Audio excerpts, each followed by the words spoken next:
বাংলাদেশের ইতিহাসে গত ৪-৫ মাসে এমন কিছু অসাধারণ ঘটনা ঘটে গেছে যেটা আমাদেরকে কখনো এর আগে জাতি হিসাবে গর্বিত করে নাই।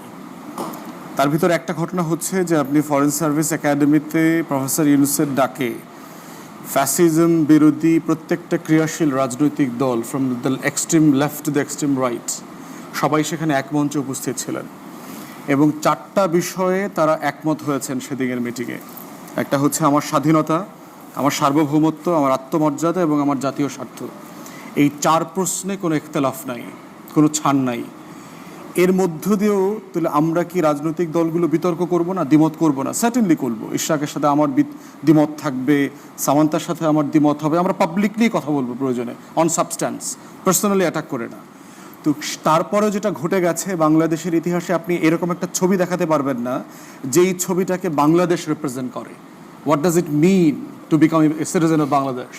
এরকম কোনো পিকচার আমার কাছে কখনো ছিল না যে লাল সবুজের পতাকাটার পরে আর একটা ছবি দিয়ে আপনি বাংলাদেশকে রিপ্লেস করতে পারবেন হচ্ছে সেই ফরেন সার্ভিস একাডেমির ছবিটা দিয়ে। একই সময় ঘটনা ঘটেছে, সেটা হচ্ছে যে আপনার যে ছাত্ররা সবাই একমত হয়েছে বিভিন্ন প্ল্যাটফর্মে। ছাত্রদলের নেতৃত্বে প্ল্যাটফর্ম হয়েছে, বৈষম্য বিরোধী ছাত্র আন্দোলনের ব্যানারে সবাই একত্রিত হয়েছে, তাদেরও বক্তব্য একমত। স্বাধীনতা, সার্বভৌমত্ব, জাতীয় স্বার্থ এবং আত্মমর্যাদার প্রশ্নে সবাই আমরা একমত।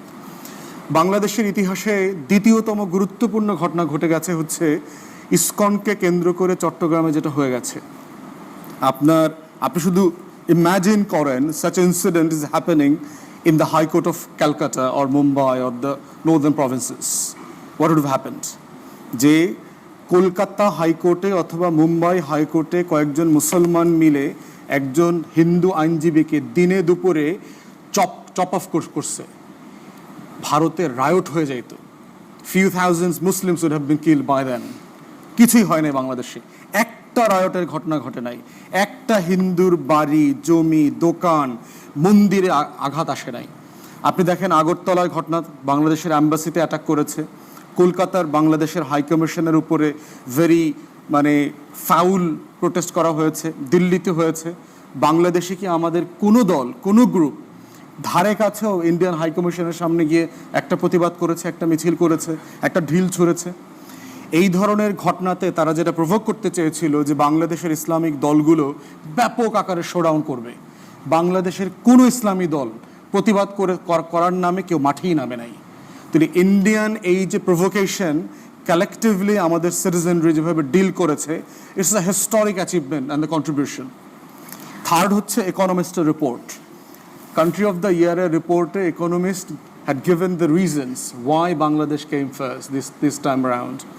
এর ভিতরে শর্টলিস্টেড ছিল কারা? ইউক্রেন ছিল, সিরিয়া ছিল, গত বছর গ্রিস হয়েছে। ওয়াই গ্রিস হয়েছে? বিকজ দ্য টামুলটাস ইকোনমিক সিচুয়েশন তার যেটা ছিল এটাকে সে গো থ্রু করে একটা ডেমোক্রেটিক ট্রানজিশনে চলে আসছে। এর আগের বছর কলম্বিয়া হয়েছিল country of the year. Why? কারণ কলম্বিয়া একটা সিভিল ওয়ার থেকে বের হয়ে এসে একটা ডেমোক্রেটিক ট্রানজিশনে চলে আসছে। বাংলাদেশ কেন হয়েছে?